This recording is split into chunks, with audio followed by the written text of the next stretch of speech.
At FitFiliate, we're excited to announce the Affiliate Engineering Seminar. Coming soon to an affiliate near you, don't miss this exciting opportunity to create the affiliate of your dreams. Link in show notes or in bio to... And welcome back to our... I'll put my Australian accent on. You'll need to our next episode of the FitFiliate podcast, joined as always by my ever pleasant cohort, Tony. Did you just say that? Yeah, I did say you're pleasant. Twice in one day, just so you know. I'll edit that out. But today, super excited to be joined by the one and only Ed Morrison. So I've got some Australian backup today.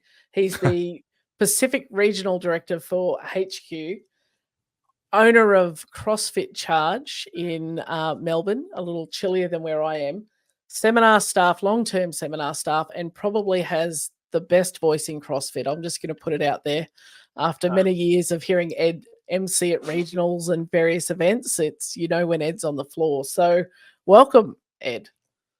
Thanks, Lisa. You're making me very nervous about how I should introduce myself now with my voice, but appreciate that, and super excited to be here and here to back you up as a fellow Aussie for sure. Yeah, it's been well overdue. Because Lisa always gives everybody gets all these great introductions, and I get joined as always, as if that's all I get out of her. And now you get to show up with this beautiful accent. And I'm like, between you and Tom McCoy, it's like I'm surrounded by like visages of Jesus here with your tones. But I'll take it.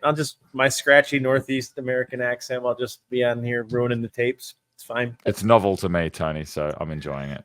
Appreciate it. I didn't actually know you were in Melbourne. How do I say it in Australian? How does I say it? It depends. I mean, if you just drawl it out like us Australians do, it's just Melbourne.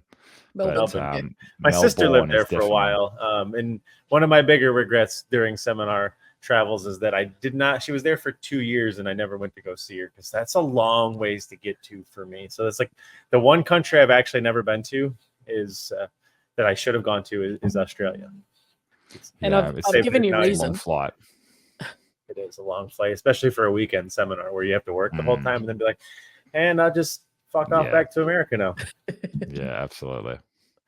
No, I'm super happy to have you on here, though. Like I said before this, I've heard a lot about you, and the contact that I've had with many of we'll get into this, how big the region is that you manage and handle. Everybody has lots of great things to say about you, which is super cool. And for us, anytime we get to bring one of the field leaders onto the show, I think it's super rewarding for two reasons. One, the work you guys do is I try to give myself as much as I can to all of you guys in as many ways as possible, not just in the podcast, because I know firsthand how hard the work is that you guys do, and the work that you're expected to do, and the work that you would like to do, and the work that you hope to do, and then really, truly the work that you guys actually do get done.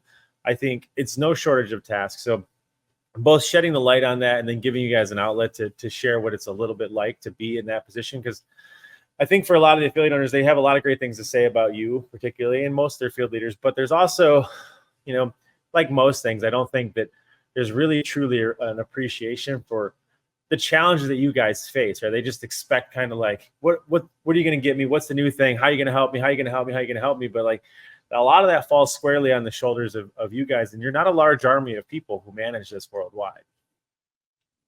Yeah, you're absolutely right, Tony. Like if you look at, I guess, the number of affiliates that we have versus the number of field leaders, and some of the field leaders being asked to take care of a really good chunk of affiliates with small teams. So we're really proud of, I guess, the work that they do with the resources that they have.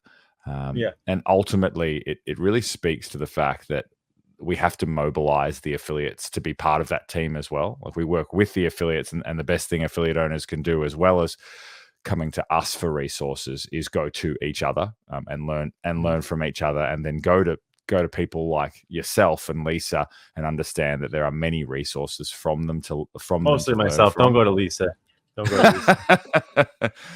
Because the field leaders act as this, I guess, direct line to HQ, and that's a really valuable thing. But there's also lots of other places they can go to get help with what they need. For sure. And like, there's been a few of you guys that have come on, and I think I've said it on those episodes too, but I'll say it again. Of all the things that have come out through the years in CrossFit, I think one of the coolest things that has happened is you guys. I think there's been varying versions of, affiliate support in the past, but most of that was like a person who manned an email inbox or someone who maybe sent out Christmas cards or something of that nature. But now having, I guess you call it a unified front, somebody that they can go to with a plethora of different things is in and of itself valuable. But then there's a singular person who's also curating a lot of both content and concepts to distribute to these teams. That's also huge. Whereas like as an affiliate owner, from the old days, I'll call it, there was a certain collective pride that came from like, you had to figure it out on your own, no doubt about it. But at the same time, like that collective naivete where you're just like, I guess this idea might work. You don't really know. And so like now having someone you can even just call up, run something by, et cetera, stuff like that is cool. But I think above and beyond all that, just knowing that there is a person who not only is tasked with caring about you, but for all of you guys that I'm aware of, at least, and I guess we can get into this in a second too. Like you all stepped up in this role because you're like, I want to be that person versus like, you're just like, yeah, we actually have this position. Do you want to just man the email inbox? Because that's kind of like what it was in the past. They're like, do you know how to use Google? Okay, cool. You're going to be the affiliate support person. Like now you guys are like, I want to help these people. Yeah, I look at the resumes, if you will, of the field leaders, and all the field leaders are either a combination of long-term affiliate owners themselves, seminar staff members, people that have volunteered at regionals past. Like they've been entrenched in the community for a long, long time, and they have dealt with the things that our current affiliate owners are dealing with firsthand and can talk to them. And a lot of the time, it's funny you mentioned that pride about sort of doing it on your own by yourself from years past. Mm-hmm. The reality is there's still a group of affiliate owners that are still like that, and we don't necessarily interact with those affiliate owners that often. But then there's affiliate owners that really want to use the resource of, hey, it's great to be able to bounce ideas of HQ or call HQ and ask, hey, what are other affiliate owners feeling about this? Has anyone else contacted you about this? And get that sense of what's going on. So there's a mixed bag in terms of what type of service we provide, but ultimately all the field leaders have got significant experience to be able to draw on. So that's really important. Love it. My favorite question to always ask every guest that comes on, though, and it's particularly you, because I don't really know much about you aside from the fact that you have a glorious accent and you're on the other side of the ocean. I guess what's Ed's origin story? How did you get into this? How did you end up becoming the affiliate owner? And then we can talk about how you became the field leader. And then I really want to talk about like the challenges you face as a field leader. But I'm mostly curious how you started this, because I love everybody's origin story in CrossFit. Sure. I feel like my origin story is, everyone's origin story is unique, but I think mine is going to sound like a lot of people's. At about the age of just after finishing school, I realized that my dreams of a somewhat pro/amateur career in sport were just not happening. I was an aspiring Australian footballer. And when that finished up, I really yearned for what that had given me, physical fitness, a community, sense of accomplishment, just challenge day in, day out, and was trying to train to find that and really couldn't. And then one day at a little known boxing club, we did a workout called Filthy 50. And Same. It wasn't the original Filthy 50. There was bicep curls in it, which was pretty awesome. That's a real filthy. That's like a dirty 50. It had a big pump to it. Anyway, went home, Googled it, found CrossFit, and like a lot of people, just like, what is this? At the time, there was about 3 affiliates in my city. So built the home rig from the local sort of warehouse store type thing. It didn't go particularly well, but still learn a lot from those times. And then in 2009, decided that I need to learn more about this if I'm going to do it at home, and did my level 1. And no intention to be a coach at that time, no intention to enter this industry. But that weekend was so inspiring for me. And once I got to an affiliate, they let me know that they were looking for some help, and I had my level 1. sort of started as a few hours, turned into head coach, was lucky enough to get observed on my level 2, and then came on seminar staff, and all of a sudden CrossFit was becoming my entire life. And I was enjoying that ride so much, and did a little bit of coaching overseas, came back, and I think, like a lot of trainers in that position, was thinking to myself, okay, what is the next step here? I sort of almost felt like I'd reached a bit of terminal rank. I guess I didn't own an affiliate at that stage, but I was managing it in a way where I felt like I was very involved, working seminars on the weekend. And then the opportunity to purchase an affiliate came up, and I did that. And now I co-own Charge CrossFit in Melbourne. When everything that happened in 2020 happened, and I feel like that we could do a whole podcast on those few days, or that year in particular. The century that was 2020. Yeah, exactly. So the international team, which at that point was quite small, was led by Dan Chaffee, who it still is led by, the international director, and there was a real urgency to make sure that there was representation on the ground in places like Australia. And that's when I was contacted, and someone said, like, is this a role that you think would be valuable? And I said, it's a role that's absolutely necessary. Our affiliates need a voice, and they need some better communication. And the rest is history. That's when I became the Australian and New Zealand country manager. And then as the team's grown, I've been fortunate enough to step up into a role where now I'm looking after a number of our country managers in sort of the Asia Pacific region. The entirety of half of the globe, basically, said just the bottom half of the globe. Yeah. Which is, to me, is fascinating, because I think, and we kind of said this before, I think a lot of you guys operate and manage large areas for obvious reasons, but that region particularly, there is so many cultural nuances and differences and subtleties, and you name it. Kudos to you. You deserve a round of applause for managing it and navigating that one. But doing so, I get a lot of calls from a lot of people from all over the world, affiliate owners, and they don't feel underrepresented or underheard, and so that speaks kudos to what you do and how well you do it. So good job on that one. Oh, thank you, Tony. Look, we have a really phenomenal team on this side of the world, and that nuance you speak of, that is such an important part of making sure people feel properly represented. And candidly, it's been a learning process, and there's been some, not mistakes along the way, but I have made sure that I know that I've got a lot to learn. Like, for example, and everyone will know this, but Australia and New Zealand are not the same country. They have completely different needs. I mean, unless you're asking American, they all so.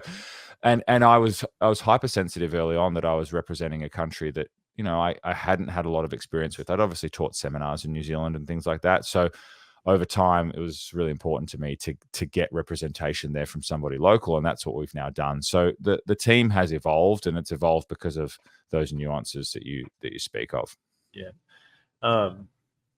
First of all, back to your origin story. Big fan that Filthy 50 was your first experience, because everybody's like, Fran, mine was Filthy 50 as well, but much like awesome. Yours, it was pre being actually Filthy 50. I didn't include bicep curls, but it did include all 50 reps of all 10 different movements. And it did actually get me kicked out of a Globo gym. Well, officially written up and get kicked out of a Globo gym, because they were like, that you can't work out that hard and take up that much pieces of equipment. I said, I don't want to work out that hard. And I said I would never do it again. And I just said this on the last podcast, but last 2 Saturdays ago was 19 years for me. And so it turns out I was a liar, and I'm wrong. And so I'm still here and happy to be so. 50.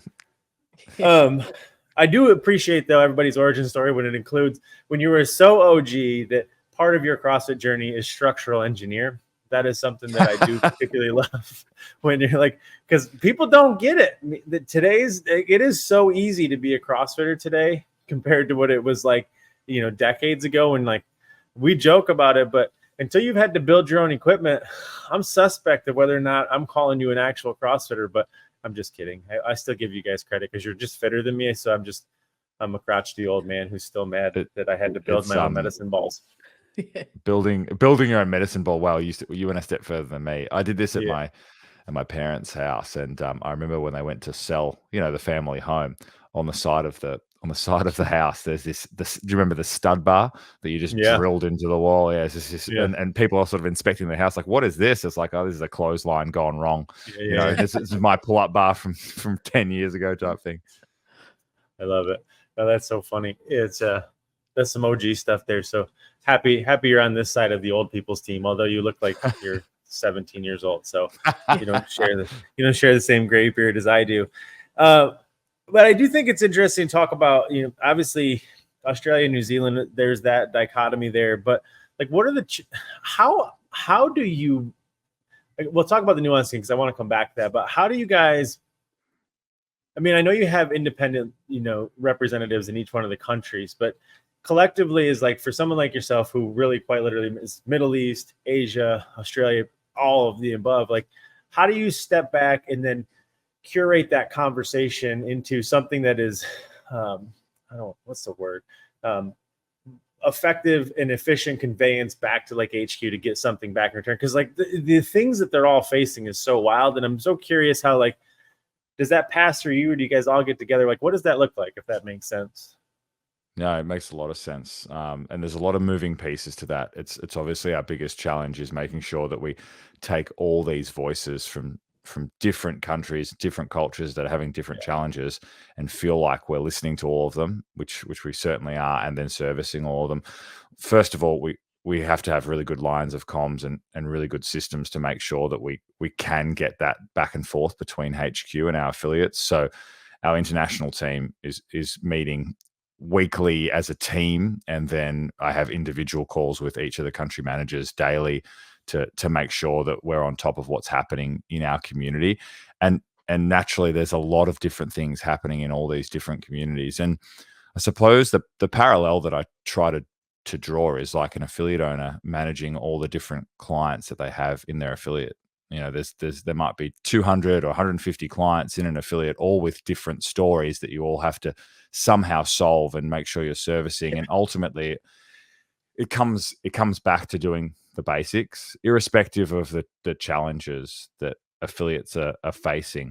What is constant is that if they can all provide a really high quality service with constantly varied functional movements at high intensity, and make sure they're doing it to people with good mechanics, then consistency, then intensity. If we're helping them make sure that they can deliver that and working on whatever they need to work on, well, then we're servicing them. And there are common threads around that. How do I, I know you guys would hear this as much as anybody. It was like, how do I develop the staff to make sure that they're doing that the way that I want to do it? How do I manage the size of the community that's getting bigger and bigger? And how do I balance my time between sort of creating the right atmosphere at my affiliate, but also managing the business and making sure that the numbers stack up? And these are common amongst all affiliate owners, worldwide. And then there's just those nuances that you speak of, and that's where the field leader comes in and makes sure that those conversations are being had with that nuance in the background. Yeah, it's completely curious. I don't know if you know the answer to this. How many different native languages are underneath your region that you handle? I've tried to count that before, and it certainly gets thrown off by so India's in my purview, so that sort of skews the number. But in South Asia alone, we have 13 languages at least, and then we have the Middle East. We've obviously got English in Australia, New Zealand, then we've got Korea and Japan, so there are other languages. I'd say we're probably looking about 20 native dialogues, and then a bunch of other dialogues as well.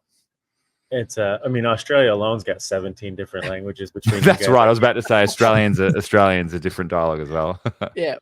So you all have like the same sort of core tone, but then when you put two of you on here, I'm like, what the hell? Yeah. I can't figure this out. There's nobody that's got to be close to you in terms of navigating that many languages in terms of a region. You've got to be the most language, because 20 has got to be an understatement. There's like 20 in Asia alone. Yeah, I mean, I'm trying not to, I guess, blow my own trumpet in terms of how many Blow languages away. I have to Let her manage. rip. Well, I think what's important to note is a number of these countries under my purview, we're still developing CrossFit there, and when it Sure. comes to the numerical or the number of affiliates, it's a real contrast with somewhere like Europe, and the team there. They're looking at 4,000 affiliates in a pretty not small landmass, but a smaller landmass than what I'm covering. And my number of affiliates is about sort of 1,300. And we've got a country like, for example, Nepal, where there's one affiliate. And it's important. I actually didn't know there was one in Nepal. Yeah, we've had one before, and then during 2020 and COVID, we lost it, and now we've got one back. So I they're knew the type that of they things had left. I was like, oh, what a shame, because whole country, whatever. But I'm glad to see that somebody is in fact back. But they've got a hell of a hill climb run to do over there. I mean, they're all Sherpas. I'm just kidding. I've got to stop typifying all you guys who live in different regions. I sound like a true asshole American. I think that's why I lean into it, but I do appreciate everybody else.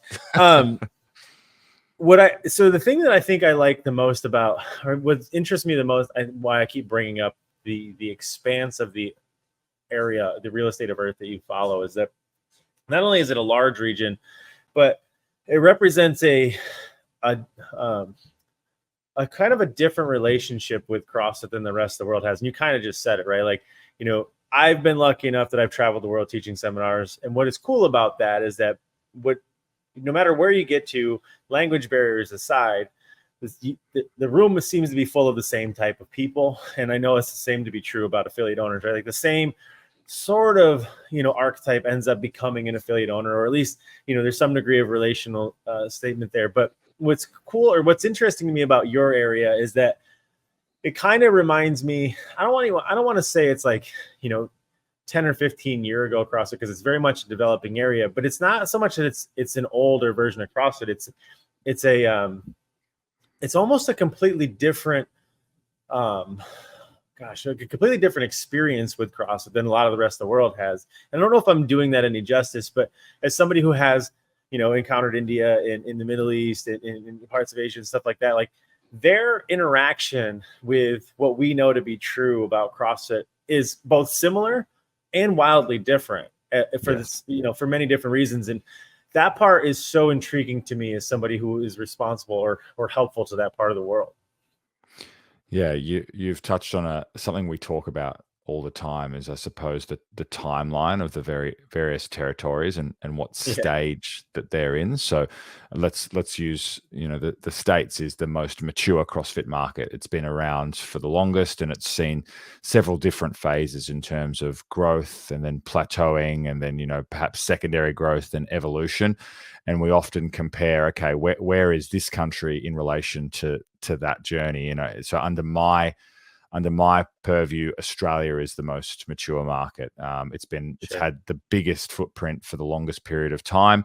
And we often see that what happens in the States, Australia follows closely, maybe a certain time period afterwards. When we're looking at somewhere like, Korea, for example, which we're seeing unprecedented growth in at the moment, that's following a similar trend to what we saw in Australia in perhaps sort of 2011 to 2014, and something similar happened in the States as well. The difference around it comes that these things are happening while the fitness and health industry is in a different state to what it was as to when Australia and the US were growing like that. So they have a different set of challenges. For example, Korea is seeing unprecedented growth right now. When we were seeing that unprecedented growth, it was basically just CrossFit providing this sort of functional training. Whereas in Korea, there's F45 and these other modalities out there, which we call them cheese dick fitness brands around here, Ed. Nicole gave us the ability to do that, so we use it. Okay. Let that be known. That wasn't coming from me, but so it's just we often compare. It's important for us to learn from our more mature markets and learn from the States and learn from Australia, but also acknowledge that what our newer territories are experiencing is still very, very different. And that's the challenge of it. For sure. Yeah. It's, luckily enough, Affiliate we have a pretty even distribution worldwide, which is cool. So we get a lot of the input from it, but like mostly still though developed countries. And I hate saying that word because it sounds like everybody's a third world country, but it's interesting to deal with people from, you take them in sub pockets of South America or like India, stuff like that.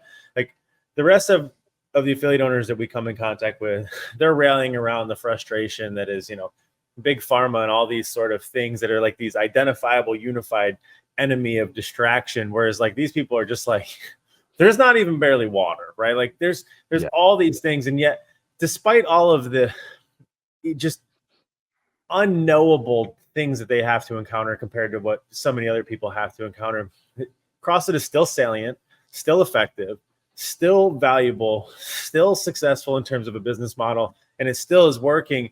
And it's, to me, the reason I guess I bring it up is that so many times I just want to like I want to grab some affiliate owners' heads and be like, just look, like if it works for them, this simple, stop making it complicated, because there's all these things for you to pay attention to, regulations and loops and holes and things to jump through and all these things. Like it's basic, right? It's still just the same thing. Can you care about people? Can you do that at scale? Do you understand compound functional movement and how well can you teach it? Just focus on the basics and do it really well. And like those countries, I don't know if it's that they don't have the luxury of paying attention to those other things, but maybe it's just because there's so many other things going on that they don't have to pay attention to. That part is interesting to me, I guess, is why I bring that whole thing up. Yeah, I think about some of our countries where we're still, I guess, fighting the battle that physical fitness is something that people should aspire to, or something that people should work into their day-to-day lives. And I mean, ultimately, I think the most profound thing that we do at CrossFit Affiliates is take people from sickness to wellness to fitness and all the good things that come with that. And what I've noticed in some of these countries, for example, Thailand is we've got a country manager there and I'm working closely with him. Thailand is a country where it's difficult to communicate to the population that physical fitness is something that should be done. And what is slowly changing is that their aging population is actually quite unhealthy, and no one likes being sick. That's been the catalyst. It's like, hey, actually, we need to do something about all these chronic diseases that are starting to be a problem amongst our aging population, and that's going to be the turning point as to why people come to CrossFit for a solution. And often, I think, like you said, we can overcomplicate this, but people that walk into a CrossFit affiliate, they're normally just trying to move that needle from sickness to wellness, or from wellness to fitness. And there's a lot of moving parts to that, and there's a lot of different perspectives on like what part of wellness and fitness do they want to move most. But that's really what we're trying to do. It's just that in places like Thailand, that story hasn't been told as well yet. For sure. I take like a rabbit hole that I fell down on YouTube, and I fall down a lot of rabbit holes on YouTube, is you take something like the shipbreakers of Bangladesh that went like viral, years ago. And I guess to bring this story up, you take a culture, you take a society where everyday life would be considered a CrossFit workout to any single CrossFitter that's in a CrossFit gym in the rest of the world, right? Like that, like your guys are for some reason training for Murph, like you're doing that all year long, but that's the whole sidebar. Like these people, their life is that difficult, yet there's still an interest in CrossFit in those cultures and communities. And what I think is important about that is that it's not the training that I think that brings them into these communities, inside these affiliates, inside, you take like Bangladesh, right? Like, and life is hard enough there, but it's still, they still want coaching. They still want someone to care about them at an intimate level. They still want someone to ask them questions, challenge them, and look at them, analyze them, care about them. And they still want people to do it with, right? And it removes the entire conversation of training right off the table, which is the infinite distraction of so many people inside CrossFit. Like we just talked about this in the last podcast. And like that, I think, is why I'm so interested in, developing countries, developing CrossFit, is that it's not about so much. I mean, it is still about constantly varied functional movement, high intensity, et cetera, but it's about the community done with and the coach that's delivering it or curating it. And that part is fascinating to me and will be endlessly fascinating. And I could talk to you for hours about, what it's like to be, in Mumbai or Bangladesh or any place like that. And like, life is hard and you don't need to work out. Right? Those people don't they don't need to burn more calories. Like their life is hard enough, but they understand that there's inherent value in doing the hard things with a group of people so that those constant mundane things of everyday life get easier. And so that part is a complete sidebar I had no intention of talking about, but here we are. No, it's actually very relevant. And one of the challenges culturally, again, in South Asia is that, physical labor was normally associated with work and potentially the lower class. And therefore, there's this sort of, well, if I've got spare time, if I've got free time and I've got money, why would I spend it on physical labor? It's sort of, it's contrary to, I guess, what that culture has learned in the past. But Bangladesh is an interesting case. And also to that point, just recently we returned from a trip to Japan, and Japan is one of, by a lot of metrics, physically one of the most healthy countries out there. However, emotionally and mentally, they've got some real challenges on their hands around loneliness and connecting with one another, and a lot of social issues around that, and how long they spend at work. And what we've found speaking to affiliate owners is that the messaging that they need to give people to get them into CrossFit gyms is not, hey, come for the exercise, stay for the community. It's come for the community, and then you'll also be able to do something really cool while you've got that community, and that is work out together. So it's, CrossFit offers all that. It's just which part of it is more interesting to which I guess culture. No doubt. Which I guess brings us back to the nuance part of it. And I think of the field leaders particularly that I'm interested in, you're like one of the highest ones because you touch on so many, like in one conversation, you got Japan, you got Bangladesh, like you have all these things. You can't stand on a pillar of rigidity and certainty and even arrogance, right? Like, I know what to do for your affiliate. Like you, by all accounts, in my opinion, have to remain the way that I think you guys all should have been, like, arrogantly or otherwise. Like affiliate was truly built as what we considered to be HQ's solution to the affiliate problem, because it preceded most of you guys in general. And they're like, how do you help the affiliate model without interfering with the affiliate model? Because you can't come in and standardize the affiliate model because of everything we just talked about. Like if we came in and said, okay, here's best practices, good fucking luck, right? In Japan versus Bangladesh, let alone, America, right? There are certain red threads that can definitely be stretched across all of them that I think we all agree on could essentially move up the baseline. But for someone like you have to adopt what is effectively like our core model, which is nuanced development and coaching. Like we don't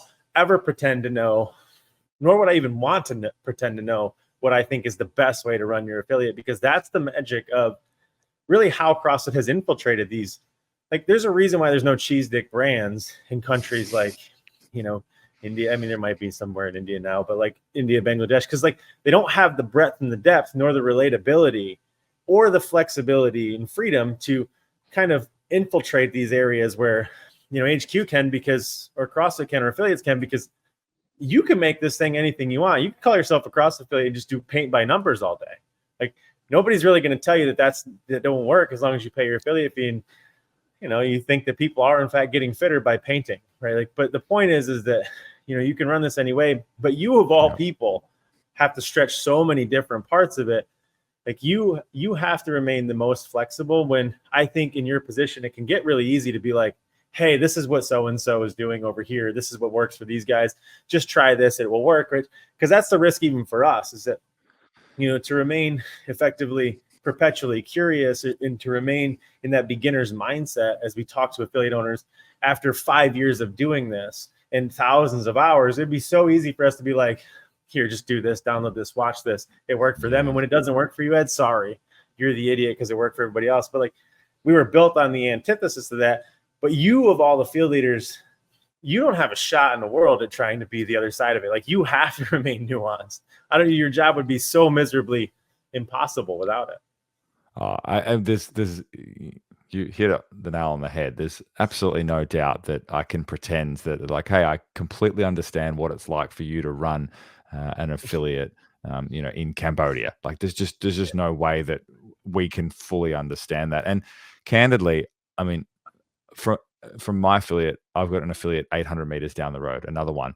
And I reckon it would be remiss of me to even pretend that I know how to run that affiliate. I think every affiliate has its own nuance. So the relationship and the affiliate model is always a challenging one, because a lot of the time we can get this feedback, hey, just tell me what to do. And then we tell people what to do, and they're like, hey, don't tell me what to do. Yeah. And so there's this tension. And I think from what I've observed, the real power is in creating an environment where people can, one, have a bit of self-reflection and have the tools and the mindset to step back and basically be like, okay, I'm doing this, and is this actually working? Is this actually achieving the things that I want to achieve? And I think a lot of our service to affiliates is to almost allow them to have that conversation, either with us or with themselves or with their fellow affiliate owners. And that's the second piece that I think is really important for us. We have to unite our affiliate owner community so that people can have these really important conversations about what they're experiencing. And not everything that another affiliate is experiencing will be relevant to you, but there's going to be some gold in there that you can take back and reflect upon. And whenever we get affiliate owners together and we run, some sort of event for them, almost universally we get the feedback that the most valuable time was sitting together in a group and talking about things together. And I think that really speaks to this idea that no one really knows exactly what's going on in your affiliate except that you, the owner, and the people in there. But there's a lot of shared experiences that you can draw on. And I see that in my role. I'm encouraging the country managers. How can you foster an environment where people feel comfortable reaching out when they need to, but then working on it themselves when they need to, and finding that balance? For sure. No, it's there's so much in that conversation too. Admittedly, candidly, one of the reasons that we love to bring you guys on as field leaders is, one, to show that, the world how hard you guys are working, but also, to kind of bring back that point, like you were just saying, the thing that you think you want isn't the thing that you think that you want, right? And nobody gets to experience that the same way that you guys do, right? Like, you guys unanimously across the board, whether it be in the U.S. or international, tell me what to do. Stop telling me what to do. Like, it is hilarious, laughable, but it's the truth, right? And one of the reasons we like to bring that on there is because that's the whole model that is affiliates. Like, we're not going to tell you what to do, not because we can't, not because we don't want to, but because it's not the right thing. It's terrible business model. That's why I don't have to worry about anybody stealing it from me, because it just doesn't work, because it's the thing that people don't really want, right? They're just like, totally makes sense to me, but I'm still like, and literally they'll be like, but I'm still going to go buy the answers from somebody else, and then I'll get back to you on whether or not it worked. And guess what? They show back up 6 months or 8 months later being like, turns out you were right. I am the asshole. Can we work on that part now? And I'm like, sure, let's talk about that. But like, you guys all get it. And it's not about, using you guys as an example, but the people who are trying to preserve the affiliate model are the ones who are protecting the individuality of the affiliate model. And I think you guys are doing it. When we started the affiliate, it was like, we wanted to protect the affiliate model. And part of that was like, maybe that meant from HQ, because back then it was kind of like, where's this thing going to go? But then what ended up happening was you guys. And really for us on the outside, the development of all the field leaders and country managers was the most obvious and reassuring thing that HQ could have done, for one reason only. And that is that you had this awesome ability to bring them together.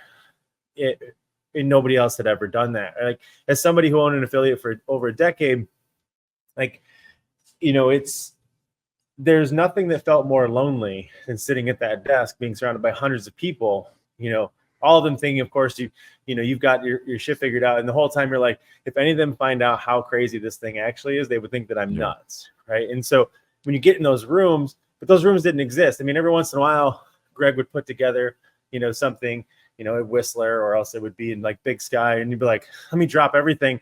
Oh, flights are too expensive for me on my menial budget. Like, how long will it take me to drive to Montana? Right. Like, and those are the things you would have done that. And I did do those things because how else was I going to be around someone that made me feel normal? The closest thing you had was like, if maybe you knew a couple of other affiliate owners and you got to go to regionals or something like that. Yeah. But now there's just so much, like, when I say that there's more resources available to affiliate owners than ever, it's not about the amount of information that you're giving them or the advice or the answers that you guys are giving them.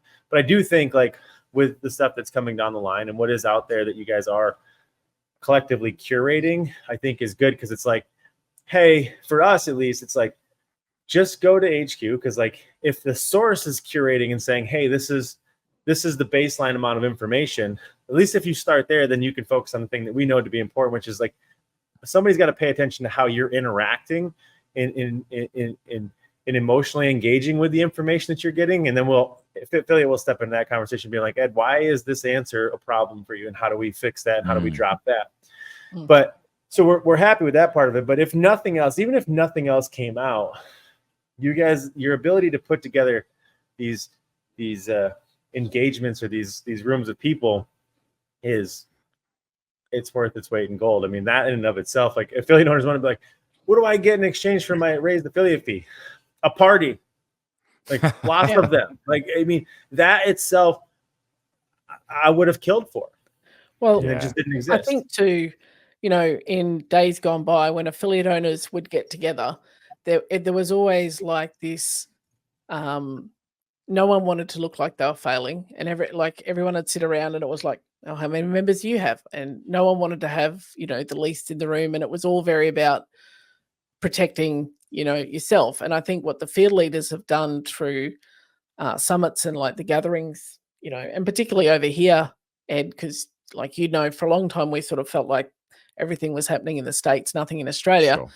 Yep. Now we're having these curated gatherings where the conversations are healthier and more robust and slightly more facilitated, I guess, rather than just people coming from a place of insecurity and going, well, I don't want to admit that I don't know what I'm doing to this person here, because they're going to know. And it's created a healthier dynamic, I think, for people to be able to openly share and not just go, oh, well, you'll just steal my ideas and do it better than me. We've kind of moved past that again.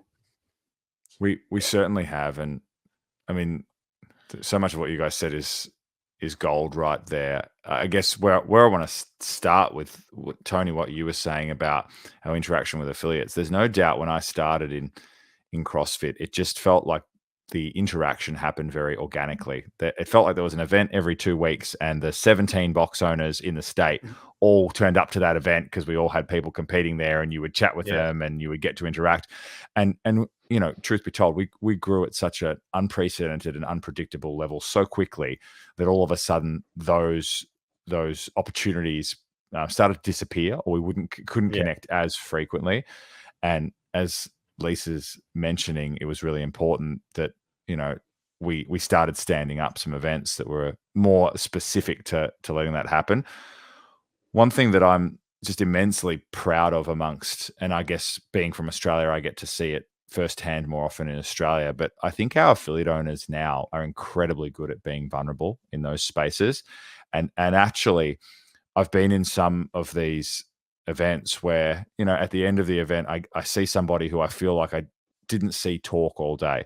So I go and approach them. I say, hey, how was your day? Making sure that perhaps they didn't have a bad experience. And they actually said, you know what? I just wanted to sit there and listen. Like, all these things that I've been feeling for years and years and years, and I thought I was the only one feeling them. For my peers in the room to say, hey, like, I have concerns about this, and this is a challenge for me, and for them to not feel alone is worth its weight in gold. So a lot of the time, it's just about knowing that, hey, what you're going through isn't unique in the best way possible. Like, you have other people experiencing this. So what's the next step? It's to learn from what other people are experiencing as well. Yeah, no doubt.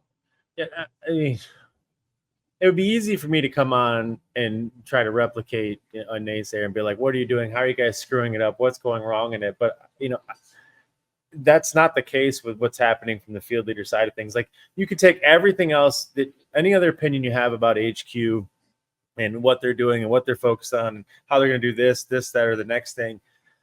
And it's almost like you guys are an isolated sort of instance where every single person and every single interaction and every single situation that I've seen, every one of you guys is like the selfless pursuit of doing the right thing for the right people for the right reasons, which is very refreshing for all of us who are OGs, because like that's all this whole thing was ever built on. And it's not a big surprise, right? Because all of you guys are CrossFitters first, affiliate owners, second, and field leaders maybe fourth and fifth potentially. And that part of it is very cool, but it's so obvious in terms of the ability for you guys to do exactly what we just said. Not only put together these events, but bring them into the room, but then to be able to engage people because you can see yourself in them. There's power in that doesn't really exist. That wouldn't really be able to exist if like you guys were just, hired on some platform for some degree of background or some experience and be like, hey, manage these people, which really from a corporate perspective would have made the most sense, right? Like, let's hire these corporate minions to drive these things forward based on these metrics that we determined and the board puts together and like go do this thing. And so like, you're probably not the natural choice, but you're the right choice. And that part's cool for us to see. Yeah, that's an interesting conversation. And I know that one of the, I guess it's a criticism that I've seen on the interwebs a lot is like, CrossFit's gone corporate. And I actually don't really know what that statement means. I'd love to someone who says something like that to unpack it's the internet. it. But no one knows what the internet means. Yeah, it works. But what would be fascinating is if people actually knew who works at HQ and what they do.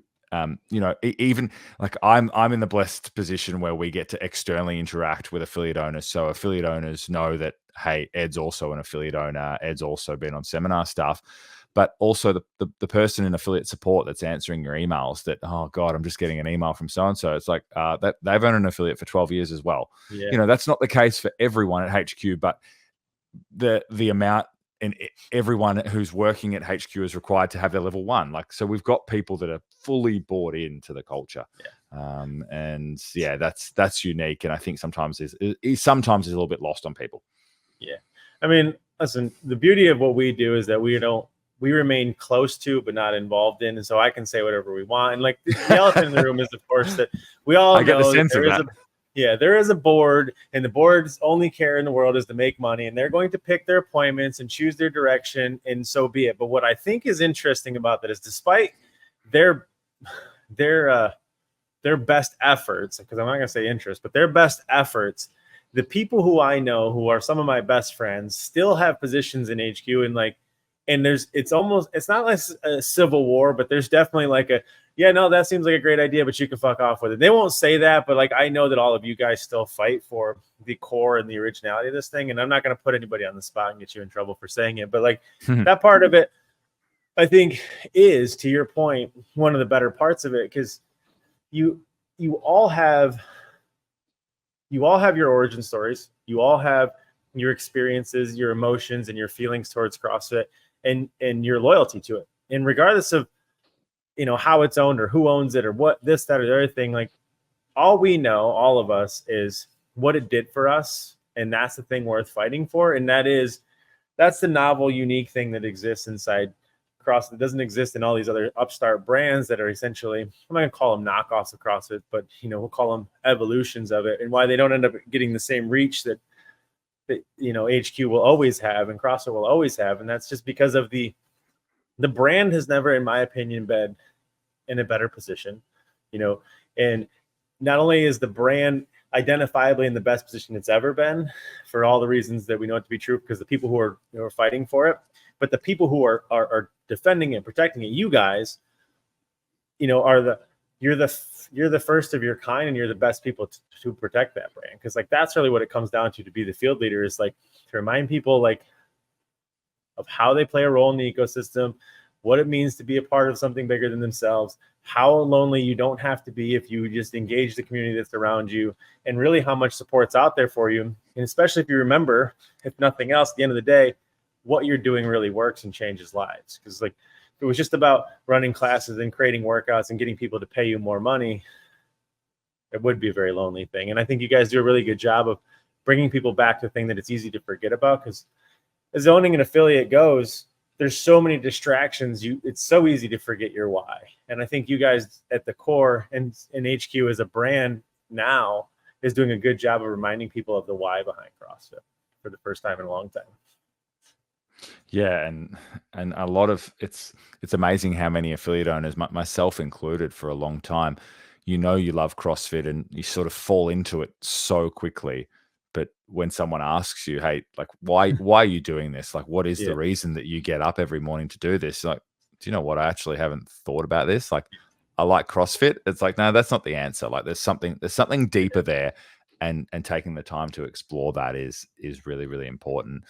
Do you know, it's just, Tony, just quickly, that interplay, I suppose, and what we're talking about then about, being CrossFit, having investors and needing to make money and things like that. Like that's sort of a topic that I know comes up really frequently in conversation at the moment. And I always step back and think that ultimately it really is no different to the business of owning an affiliate. Like my goal as an affiliate owner is to change lives through CrossFit for my members. Yeah. But that can't be a reality without the business making sense. If the business doesn't make sense, then no one's lives will be changed. So I won't achieve my ultimate goal. And I get some really good suggestions from my members, and I listen. And every now and then it's like, that's a great suggestion, but I'm sorry, it just doesn't work. Like, it doesn't fit into our bigger picture here of servicing you long term. And they're delicate conversations, and you have to make sure people feel heard. But ultimately, that's very similar to feedback that we get from people, affiliate owners or other, I guess, stakeholders, if you will. We've got to make sure it fits into that bigger picture of growing CrossFit and making sure that our affiliates are prospering. Yeah, it's a hilarious irony, right? It's the whole thing it's funny when, especially at least for me, because I do get to enjoy some degree of distance from the whole thing. So people do come in and I'm like, okay, which one is it? You want it to change or you want it to stay the same? Because when it was staying the same, you wanted it to change. Now that it's changing, you want it to go back the same. Like, pick one. And it's kind of like you said, you want the answers and then you don't tell me what to do. But at its core, this is really kind of why affiliate exists. And not that this is about us, but if somebody doesn't step in and not only observe and intervene in how the affiliate owner is engaging and interacting with the information, they're going to just continue to repeat these behaviors and these patterns of like, please, no, leave me alone, come pay attention to me, right? Like, there's these feedback loops that are present. Yeah. And that's why it'd be easy for us to get distracted. It'd be much faster for us to build a company and scale it if we just said, hey, after thousands of hours of research, this is what works every single time. Now go download it and piss off, right? Like, that would be much easier for us to do that. But we still have the same observation, which is the same observation you guys do. And that is that, the affiliate owner is undeniably the most important part of the CrossFit ecosystem. You guys are in support of everything that they need to be successful, from a business, from a perspective, from a brand, from an association, from a license, from, everything that they could possibly need in support of that. And on our end, we're in support of making them the best version of themselves to interact with and engage with that information that you guys put forward. And that's why we have such a good relationship with every single one of you guys, because we get the same struggle, because you guys don't do it and we don't do it. So both of us are just like, man, wouldn't it be easy if we could just be like, download this thing and leave me alone? But I think all of you guys who get pulled into the roles that you're in, the field leader roles, I think you're brought here because you wouldn't want it that way, right? You're more interested in the perpetual curiosity of like, I would love to help you be an affiliate, but let's start with, why did you want to be one to begin with? Yeah. Right. And then remind them of that. And to your point of like CrossFit, and remembering why you do it, the same is said of an affiliate owner. And I think for many people, when you ask them what they're trying to build with their affiliate, they get confused. They're like, I don't really know. But if I reminded you of why or what you're trying to get away from and why you own an affiliate to do it, that's much easier to get them to their why, right? Like, okay, so your affiliate doesn't exist anymore. Then what happens? Oh, Yeah. then they'll give me the whole diatribe of like what the big risk is. But if I'm like, why does your affiliate need to exist? They're like, what kind of question is that? But, you know, and I think it's the same thing. Like, why do I get up and do CrossFit every day? Well, the answer is pretty simple, because what's the other option? Like, I'm trying to avoid the person that I once was, right? The version of me that used to exist, that hasn't existed in almost 20 years because I've done this thing longer than I've done anything else in life. And that's because it works, right? Like, and for me, it's mostly about getting away from that thing. And the same with the affiliate owner. I own an affiliate to get away from something and to help other people get away from something, but helping them understand where they're trying to arrive at. That's like their perpetual. That's a really tricky thing to get people to talk about, and something that I often ask of people is, you know, if things like money and time, which, you know, this is obviously very hypothetical, were no object, what does your perfect affiliate look like? Like, tell me what the absolute dream is. Okay, there are elements of that we can begin building towards right now. Like, there are elements of that, and that we should work towards that version of the affiliate.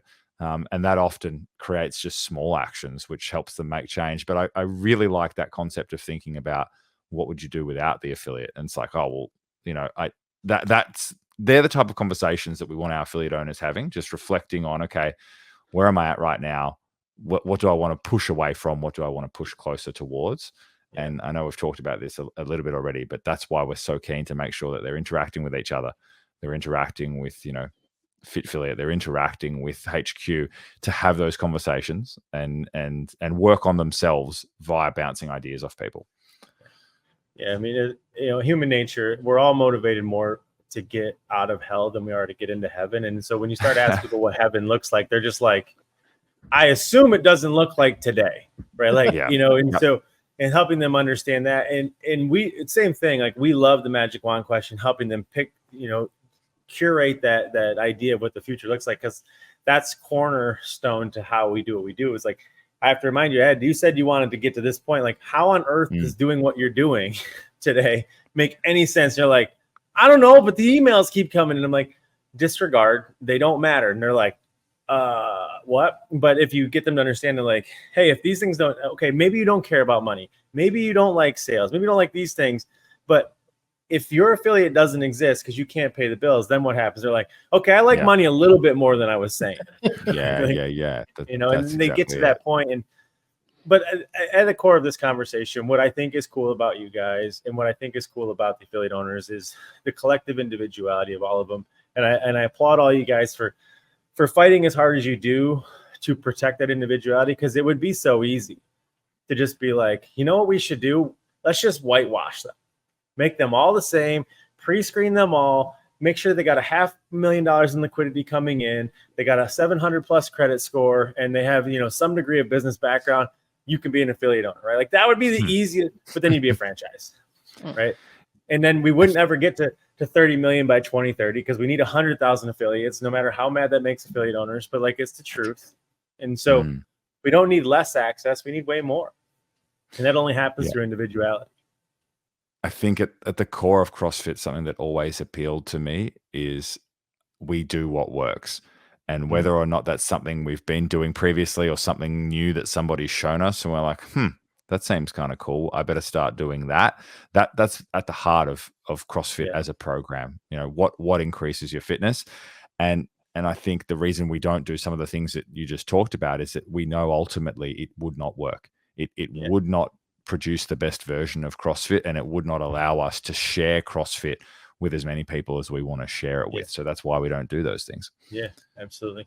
I mean, it might work, but for the same reason that, like, we know that you doing more intervals, more weightlifting sessions, and 2 or 3 workouts might make you fitter, but to what degree is that time investment better than otherwise, right? So if we're talking a 15% improvement, you just gave up 5 more hours, the same thing. It would be easier, but to what degree? And I think, to your point, like, affiliate owners understand and know quantification, like, because it's built into our brains, but it's that simple, right?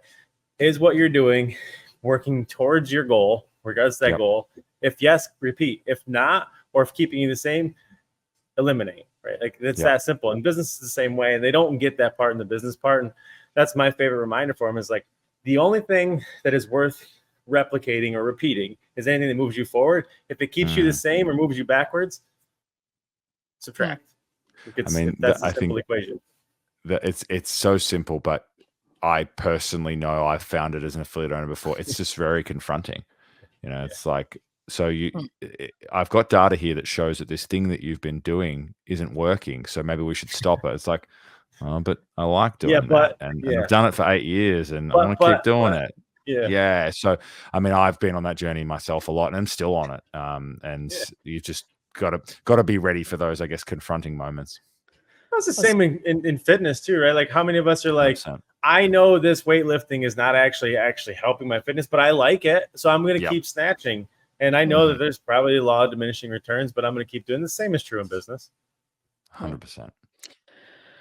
That seems like a good note to stick a pin in this one. I know Ed is heading off today to wing up to the Torium Pro. So enjoy that, Ed. Thank you for your time. Yeah, that's this weekend. Thanks, Lisa. Thanks, Tony. And thanks for the work you do, Ed. I know personally we've had, I've reached out to you in my time as an affiliate owner, and you're always understanding at the end of the phone, even though you probably did want to hit your head up against the brick wall. Tony gets to do that every week now with me. But I appreciate the work you do down here for affiliates in Australia. And, as Tony said, all the field leaders. And I appreciate your time jumping on with us this morning. For all you guys that are listening to this too, Lisa's going to take out all of our voices and we're going to just leave Ed's in so you guys can watch this while you're sleeping because you'll really max out those sleep scores. But no, Ed, you do have a great voice. So thank you for relaxing me at the end of my day. But I do really, truly appreciate your time and I do appreciate you. And I'd love to have you back on because there's so much more we could talk about. Yeah, Lisa, Tony, thanks for having me. And thanks for the work that you guys are doing. And, just lastly, I don't get many platforms like this, but just again, our affiliate owners, just thank them for the work that they're doing every day, the lives that they're changing. And we can't say that enough. So thanks again, guys, for having me on. Awesome. Thanks, guys.